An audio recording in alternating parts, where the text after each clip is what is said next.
I find it interesting how oftentimes people who are quick to accuse others of racism are often guilty of racism themselves. And America's greatest ally in the Middle East today, Israel, has found itself in a precarious position in the hearts of Americans today. This was largely due to them being subject to many claims of racism due to their Zionistic beliefs and love for their homeland. I'm sure you yourself have a strong opinion of either the Jews as a people or Israel as a nation, either be it good or bad. I am Jesse, and as a concerned American citizen, I would like to explain to you today why we as Americans need to continue to support Israel. I find that many Americans and people around the world have very negative and critical views of Israel.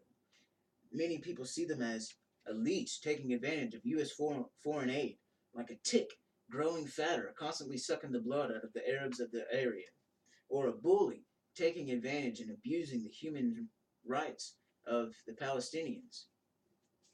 The source of these critical views generally comes from a lack of education, bad media reports, and assumption from hearsay. And if this path of thought continues, and the American opinion of Israel gets more and more negative and demand a cease of relations with them, we will lose Israel as our ally. And Israel is a key factor to finding peace in the Middle East and contributes so much to us technologically. Israel has produced the most technology in the world for a country of its size per capita. Many large corporations, such as Intel, Google, Microsoft, Apple, and many others like Motorola, have acknowledged this fact and established large crucial R&D facilities, research and development facilities within the borders of Israel. I find that many people are unaware of the large amount of technological innovation taking place in this country, including myself before I did my research. Bill Gates himself, a billionaire and former CEO of Microsoft, said that thanks to quality education, Israel is one of the most advanced countries in the world. Second only to Silicon Valley, Israel has produced more startup companies than anywhere else in the world. In Israel, the Jews have a legitimate claim to the land of Palestine, contrary to popular belief. Michael Bard, a foreign policy analyst, writes on his blog on the internet that in reality, the Jewish people have maintained their claim to their homeland for more than 3,700 years. And many people believe that there's been fighting over the land of Palestine for hundreds or thousands of years. But in reality, conflict only arose in the 1920s, and that was because of the British. And Palestine was never a country. It was just a name for the region. There was never a country of Palestine.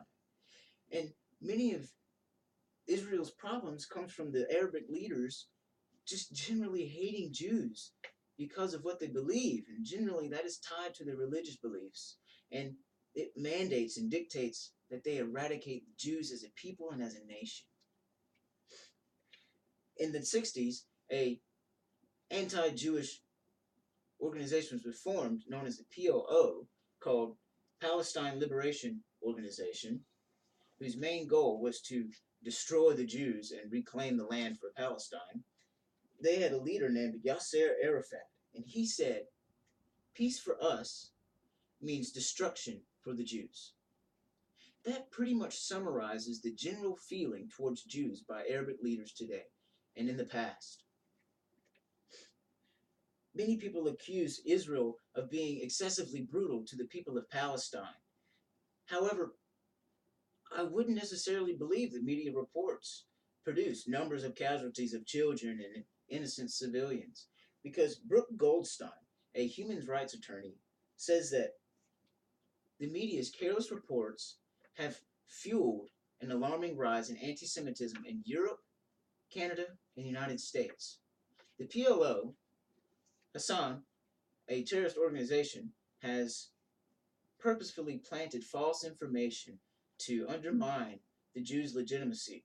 Um, and I will say that they are having to be brutal. Israel is at war, and it's not pretty.